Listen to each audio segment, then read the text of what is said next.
Roll number 10.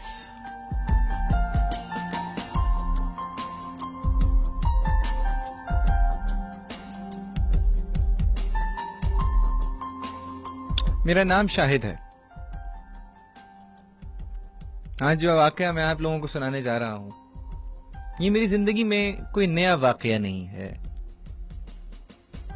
لیکن کہتے ہیں نا کہ کچھ چیزیں آپ کے دماغ میں کہیں رک کے رہ جاتی ہیں. کبھی کبھی زندگی آپ کے ساتھ وہ کھیل کھیلتی ہے کہ جس کو بھولنا تھوڑا سا مشکل ہوتا ہے. میں تھوڑا سا آپ کو اپنے بارے میں بتا دوں کہ میرا نام شاہد ہے اور میں ایک یونیورسٹی میں پروفیسر ہوں. پروفیسر نہیں ہوں، لیکچرر ہوں،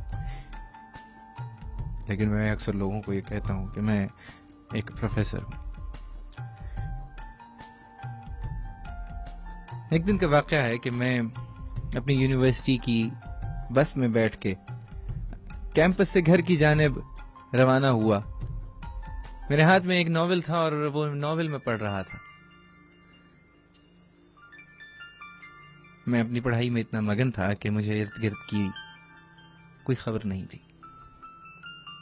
ایک دم میرے موبائل فون پہ ایک فون آیا. میں تھوڑا سا ڈسٹرب ہوا اور میں نے اپنی جیب سے موبائل نکالا اور موبائل کو دیکھنے لگا تو وہ جو نمبر تھا وہ انانیمس تھا. میں جانتا نہیں تھا کہ یہ کس کا نمبر ہے. میں نے فون اٹھایا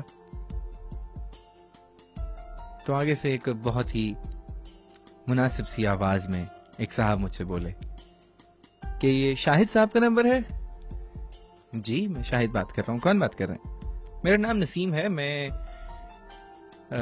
آپ کی یونیورسٹی کی لائبریری کا لائبریرین ہوں. اوہ نسیم صاحب کیسے مزاج ہیں آپ کے؟ میں بڑا مشتاق رہا ہوں آپ سے ملنے کا، لیکن اپنی مصروفیات کی وجہ سے میں کبھی آپ سے مل نہیں پایا اور یہ میرے لیے بڑے اعزاز کی بات ہے کہ آپ کا فون مجھے آیا. میں کچھ زیادہ ہی ان کے ساتھ تکلفانہ برتاؤ کرنے لگا. نسیم صاحب نے آگے سے کہا کہ شاہد صاحب یہ میری خوش قسمتی ہے کہ میری آپ سے بات ہو رہی ہے. بہت دیر اسی پرتکلف گفتگو میں ہمارے 2 منٹ گزر گئے. تو اس کے بعد نسیم صاحب نے مجھے کہا کہ شاہد صاحب آپ سے ملنے کا خواہش مند ہوں. جناب میرے لیے اعزاز کی بات ہے، جب حکم کریں. تو کل شام 6 بجے اگر میں آپ کے پاس آپ کے ہاسٹل کے کمرے میں حاضر ہوں تو میرے لیے اعزاز ہے.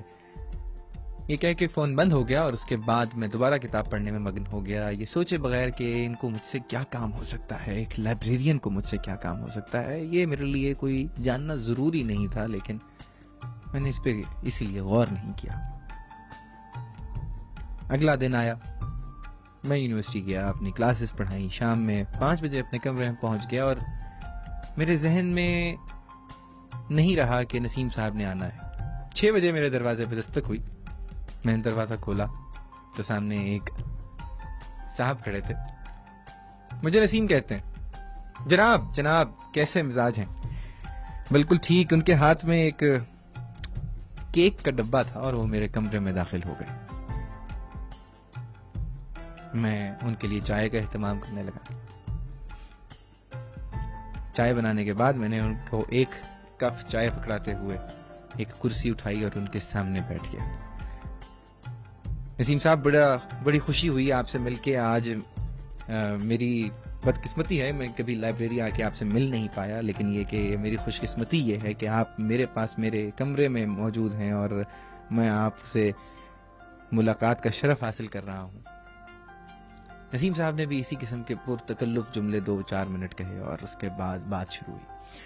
شاہد صاحب آپ BS سائیکالوجی کو پڑھاتے ہیں؟ جی میں بالکل پڑھاتا ہوں. بس کیسے کہوں، بس کیا کہوں، لیکن یہ کہ آپ کی کلاس میں ایک لڑکی ہے، اس کا نام ہے صدف. میں کچھ سوچ میں مگن ہو گیا. رول نمبر 10 ہے اس کا. اچھا جی بالکل ہے. تو وہ میرے علاقے کی بچی ہے. بالکل ٹھیک ہے. میں یہ چاہتا تھا کہ آپ اس کا کچھ خیال رکھیے گا. میں ضرور کوشش کروں گا اس کا خیال رکھنے کی، لیکن مجھے بتائیے کہ کیا معاملات ہیں. وہ بات یہ ہے کہ اس کے والد صاحب میرے قریبی جاننے والے ہیں، اور انہوں نے مجھے کہا تھا کہ اس بچی کا تھوڑا سا خیال رکھیے گا. تھوڑی سی میرا خیال ہے کہ پڑھائی میں تھوڑی سی کمزور ہے، تو اگر ہو سکے تو اس کو ذرا گائیڈ کر دیا کیجئے اور اس کو بتا دیا کیجئے کہ چیزیں کیسے کیسے ہوتی ہیں. جی نسیم صاحب، بالکل بالکل آپ نے صحیح بجا فرمایا. اس کے بعد کچھ یونیورسٹی ایڈمنسٹریشن کی باتیں ہوئیں، کچھ ہنگاموں کی باتیں ہوئیں، کچھ وائس چانسلر کی بات ہوئی، کچھ ڈپارٹمنٹل باتیں ہوئیں، اور اس کے بعد نسیم صاحب نے اجازت چاہی. میں اپنے معمولات میں مشغول ہو گیا.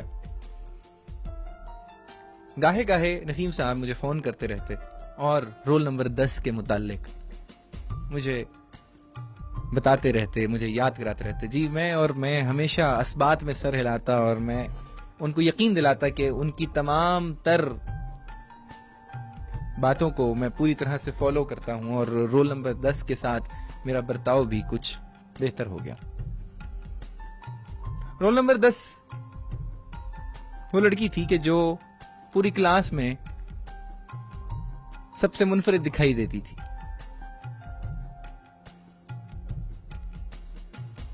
اس کا قد و قامت، اس کا رنگ یقیناً ایسا تھا، اس کی چال ڈھال یقیناً ایسی تھی کہ کوئی بھی اس پہ کسی بھی وقت فریفتہ ہو سکتا تھا. میں نے اس کو پہلے بھی نوٹ کیا تھا، لیکن جب سے نسیم صاحب نے مجھے اسپیشلی میرے کمرے میں آ کے مجھ سے یہ کہا کہ شاہد صاحب اس کا خیال رکھیے گا، تو اس دن سے میرا برتاؤ میں مزید بہتری آ گئی. وقت گزرتا رہا، 3 مہینے گزرے تو ایک دن دوبارہ نسیم صاحب کا مجھے فون آیا کہ شاہد صاحب میں آپ سے ملنا چاہتا ہوں. میں نے کہا جی حضور، زہ نصیب، ضرور تشریف لائیے. نسیم صاحب وقت سے میرے ہاسٹل کے کمرے میں پہنچ گئے، اور ان کے ہاتھ میں ایک پھلوں کا شاپر تھا جس میں پھل بھرے ہوئے تھے. ارے اس کی کیا ضرورت ہے نسیم صاحب؟ ارے نہیں، یہ کھانے پینے کی چیزیں تو اللہ کی طرف سے ہوتی ہے، انسان وہی کھاتا ہے جو اس کے نصیب میں ہوتا ہے. خیر، دوبارہ سے میں نے ان کی خدمت میں ایک چائے کا کپ پیش کیا اور نسیم صاحب بیٹھ گئے. نسیم صاحب نے اب اپنی بات کا آغاز کیا. وہ رول نمبر 10. جی ہاں نسیم صاحب، میں آپ بے فکر رہیے، میری طرف سے کوئی معاملات نہیں ہیں، کچھ نہیں ہے، اور یہ آپ کے کہنے کی ضرورت نہیں ہے، میں اس کا بھرپور خیال رکھتا ہوں. جی وہ تو بات ٹھیک ہے شاہد صاحب، لیکن بس اب آپ جانتے ہیں کہ فائنل ایگزام آ رہا ہے. جی ہاں مجھے معلوم ہے، تو میں یہ پوچھنے آیا تھا کہ اس کی پرفارمنس کیسی ہے کلاس میں. نسیم صاحب پرفارمنس تو اس کی بس ایک ایوریج اسٹوڈنٹ جیسی ہے. تو میں شاہد صاحب یہ چاہ رہا تھا کہ اگر اس کو A+ نہیں تو A، اور اگر A بھی نہیں تو B+ تو ضرور گریڈ ملنا چاہیے آپ کے سبجیکٹ میں. جیسے حکم کیجیے، آپ فرمائیے کہ میرے لائق کیا حکم. تو اگر مناسب لگے آپ کو تو میں یہ چاہ رہا تھا کہ اس کا اگر A گریڈ آ جائے تو بچی کا CGPA اچھا ہو جائے گا اور اس کے والدین بھی مطمئن رہیں گے. بالکل ٹھیک ہے، آپ جیسے حکم کریں گے ویسے ہو جائے گا.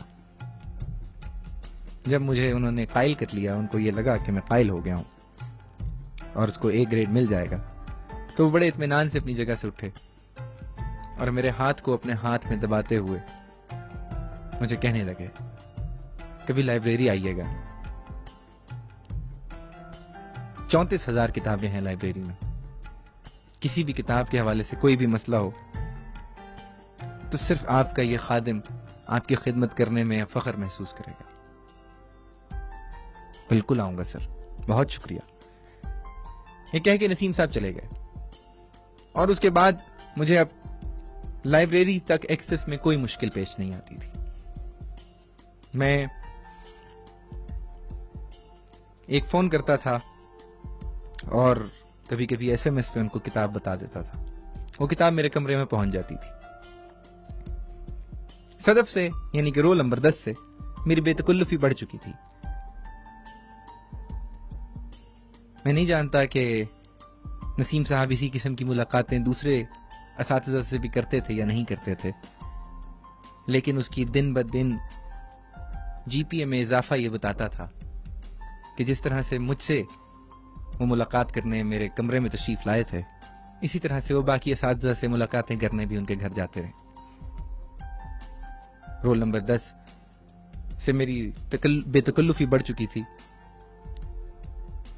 نسیم صاحب کے کمرے میں کئی دفعہ بیٹھ کے اکٹھے چائے پی تھی، اور اس کے علاوہ کبھی کبھی وہ میرے کمرے میں بھی آ جایا کرتی تھی، تو ہم اکٹھے بیٹھ کے چائے پیتے تھے، ڈپارٹمنٹل ایشوز پہ کوئی بات کرتے تھے، اور اس کو بہت ساری رعایتیں تھیں کہ اگر وہ اس کی حاضری کم ہو گئی ہے تو کوئی ایسا مسئلہ نہیں ہے، کیونکہ نسیم صاحب کا چہرہ ایک دم سے میرے سامنے آ جاتا تھا کہ جس میں ان کی آنکھیں جھکی ہوئی ہوتی تھیں، لیکن چہرے پر ایک بہت پر اطمینان اور پر شکوہ قسم کی ہنسی ہوتی تھی، جس سے یہ لگتا تھا کہ رول نمبر 10 کا خیال رکھنا میرے لیے اتنا ہی ضروری ہے جتنا کہ ہمارے ہاں یونیورسٹیز میں باقی کام کرنا ضروری ہوتا ہے۔ 3 سیمسٹر ایسے ہی گزر گئے، چیزیں ویسی کی ویسی ہی چلتی رہیں۔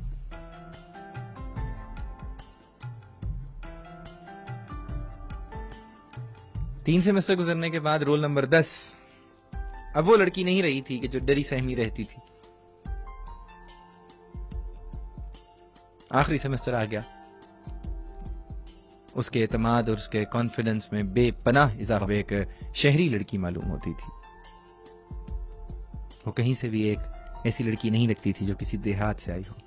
اس کو یہ اندازہ ہو گیا تھا کہ وہ کتنی خوبصورت ہے، اس کو یہ بھی اندازہ تھا کہ اپنی خوبصورتی کو کس طرح سے استعمال کرنا ہے، اس کو یہ بھی اندازہ تھا کہ کون سا آدمی اس کے کتنے کام کا ہے۔ میرے ساتھ اس کے تعلقات ہمیشہ بہت اچھے رہے، میری ہر بات کو وہ مانتی تھی، کیونکہ وہ یہ جانتی تھی کہ اس کو تھرو آؤٹ دا کورس میں نے پڑھانا ہے، اور اس کو یہ بھی معلوم تھا کہ میں اس کو بہت ساری رعایتیں دیتا ہوں، اس لیے اس نے مجھ سے کبھی بگاڑنے کی کوشش نہیں کی، کیونکہ وہ اپنے بہت سارے اساتذہ سے اپنے تعلقات بہت خراب کر چکی تھی۔ وقت پڑ لگائے اٹھتا گیا۔ ایک دن نسیم صاحب کا مجھے فون آیا، ان کی آواز میں افسردگی تھی، ان کا اعتماد بھی کافی کم ہو چکا تھا۔ شاہد صاحب، آپ مجھے کب مل سکتے ہیں؟ جب آپ حکم کیجئے، میں آج شام 6 بجے آپ کے کمرے میں آؤں گا، ضرور تشریف لائیے۔ شام 6 بجے تو نسیم صاحب میرے کمرے میں آپ پہنچے، بیٹھے، میں نے ان سے چائے پوچھی تو انہوں نے انکار کر دیا۔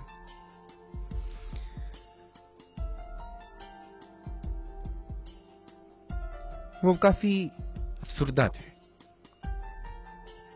میں نے کہا نسیم صاحب خیریت ہے؟ اینک اتارتے ہوئے وہ بولے، شاہد صاحب آپ جانتے ہیں کہ میں نے اس لڑکی رول نمبر 10 کا یعنی کہ صدف کا کتنا خیال رکھا۔ جی ہاں میں جانتا ہوں، آپ جانتے ہیں کہ آپ کی دی ہوئی ہر رعایت کی وجہ میں تھا۔ جی بالکل میں جانتا ہوں، اس لڑکی کو کچھ نہیں آتا تھا۔ جی مجھے اندازہ ہے، نہ تو یہ لڑکی پڑھائی میں اچھی تھی، نہ ہی اس کو بات کرنی آتی تھی، نہ ہی اس کو نشست و برخاست کی تمیز تھی، نہ ہی اس کو پہننا اوڑھنا آتا تھا، اسے کچھ نہیں آتا تھا۔ آپ کے سامنے ہے، بالکل آپ صحیح فرما رہے ہیں۔ میں نے اس لڑکی کو اپنے سینے پہ ہاتھ مارتے ہوئے بولے، میں نے اس لڑکی کو زمین سے آسمان تک پہنچایا، ہر ٹیچر کی منت کی میں نے اس کے لیے، اور آج یہ لڑکی مجھے کہتی ہے کہ تمہیں آتا کیا ہے؟ کبھی اپنی شکل دیکھی ہے آئینے میں؟ مجھ پہ نسیم صاحب، میرا نام نسیم ہے، پوری یونیورسٹی مجھے جانتی ہے، وائس چانسلر تک میری عزت کرتا ہے، مجھے کہتی ہے کبھی اپنی شکل دیکھی آئینے میں؟ مجھے رات کو فون مت کیا کریں۔ یہ اس وقت کیوں نہیں یاد آتا تھا اس کو جب یہ دوسرے اور تیسرے سیمسٹر میں تھی؟ میں خاموش ہو کے ان کی باتیں سنتا رہا. شاہد صاحب، اس یونیورسٹی میں چیلنج کرنے والا نسیم کو کوئی پیدا نہیں ہوا آج تک. اس پر بھی میں خاموش رہا. شاہد صاحب، آپ کے مجھ پہ بڑے احسانات ہیں. وہ بھرائی ہوئی آواز میں بولے. انہوں نے میرا ہاتھ تھام لیا، میرا ہاتھ تھام کے بولے، شاہد صاحب، آپ کے مجھ پہ بڑے احسان ہیں. ایک احسان مجھ پہ اور کیجیے. حکم. رول نمبر 10 کا یہ سیمسٹر پاس نہیں ہونا چاہیے. کسی صورت میں اس لڑکی کو یہ سیمسٹر کلیئر نہیں کرنا چاہیے.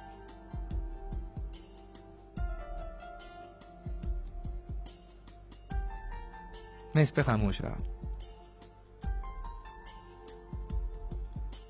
اب مجھے بتائیے کہ میرے لیے کیا حکم ہے. بس آخری احسان میرا کر دیجیے، زندگی بھر آپ کا غلام رہوں گا.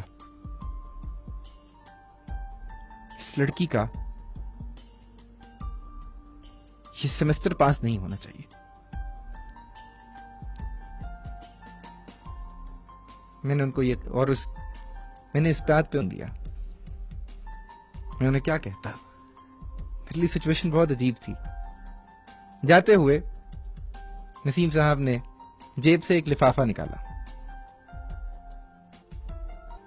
میں نے وہ لفافہ ان کے جانے کے بعد کھولا تو اس لفافے میں پورے 5,000 روپے تھے. رشوت بڑھ گئی تھی. نمبر لگوانے کے لیے صرف پھل اور کیک آتے تھے، نمبر رکوانے کے لیے 5,000 آئے تھے. میں نے وہ لفافہ رکھا اور کچھ سوچتے ہوئے سو گیا. صبح اٹھا، وہ لفافہ جیب میں ڈالا اور اپنے دفتر چلا گیا. دفتر جا کے بیٹھا. نہ جانے میرے ذہن میں کیا آیا کہ میں نے وہ لفافہ اٹھایا اور نسیم صاحب کے دفتر جا پہنچا.